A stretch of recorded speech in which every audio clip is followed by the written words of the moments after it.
I recently participated in the 5th annual Cairo conference, which is held in Cairo, Egypt every year.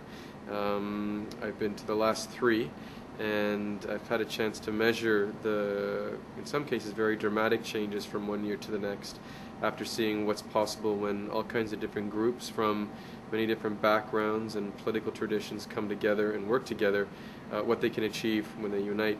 But all aspects of civil society participated in the conference and debated not just questions about war and occupation in places like Iraq, Palestine, and Lebanon, but also what are the social movements doing inside the Arab countries to challenge the dictatorships who both repress their own populations and are complicit in supporting war and occupation elsewhere. And how about locally here in Canada? What is your message to the social activists? Well, related to Cairo, there were 20 activists who went to the Cairo conference from Canada, and they represent a variety of organizations within the anti-war movement here, and all of them are involved in different struggles or different fronts, but we all work together on the big issues. And I think what was interesting about the conference this year is that the Canadians got a sense of how much success we've actually had on the question of Afghanistan. And although it's true that the Canadian government did not formally participate in the war in Iraq, they are making a huge contribution to the war on terror by sending 2,500 troops to Afghanistan.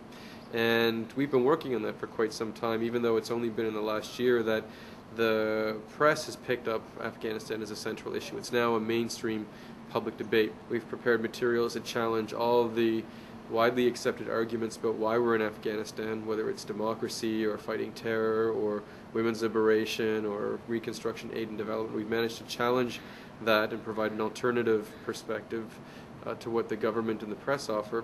And we also had a chance to connect with lots of other groups, as I said before, in NATO countries that are struggling now to build a movement against the war in Afghanistan after having successfully done that on Iraq. And as far as the groups who are resisting war and occupation in countries who are facing what some people call imperialism, those people are feeling a lot more confident knowing that they have allies in the West and internationally who support their struggle for liberation.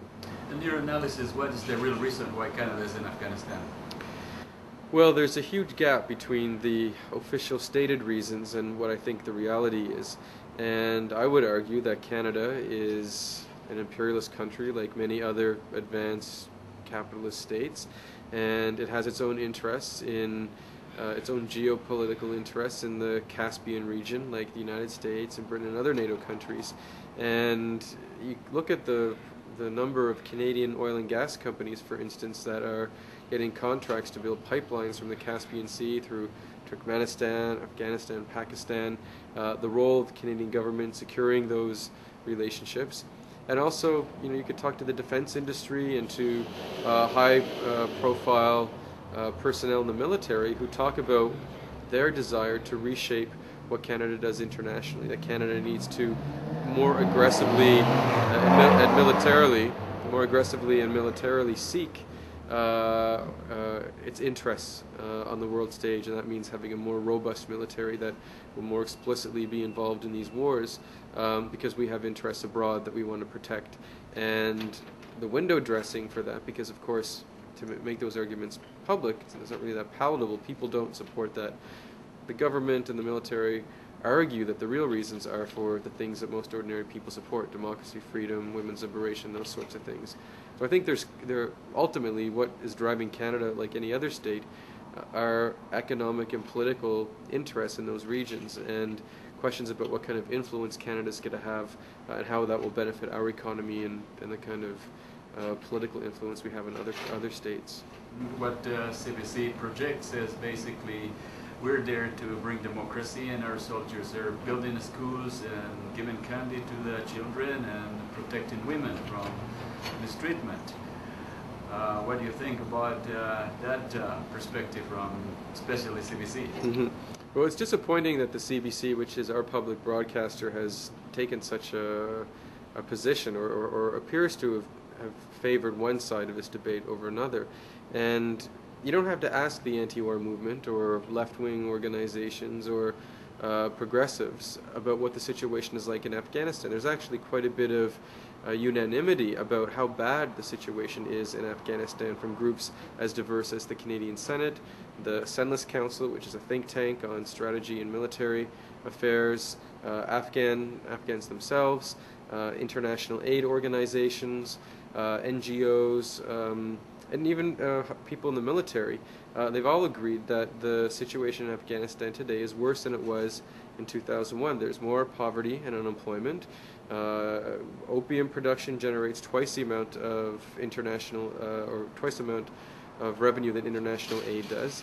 Reconstruction is at a standstill. There's actually, in some cases, a net outflow of money from Afghanistan to contractors, Western contractors who are building or supposedly building in Afghanistan.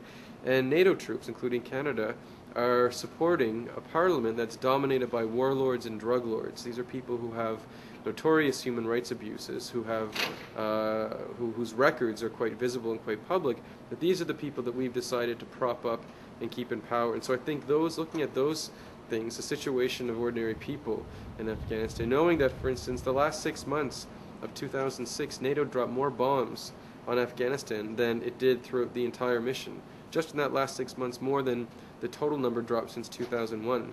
And to me, that puts the lie to arguments about democracy and freedom and liberation and improving the quality of people's lives. When you look at what the situation is like on a day-to-day basis, people are worse off, and it's because of the participation and role of NATO and other foreign occupying troops in Afghanistan.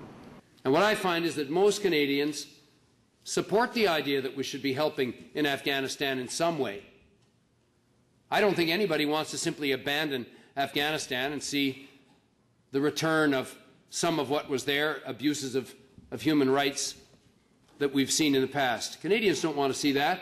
But in addressing Canada's role in Afghanistan, we've really worked to focus attention on what we have called, and what some of the speakers on the earlier panel called, the militarization or the securitization of aid.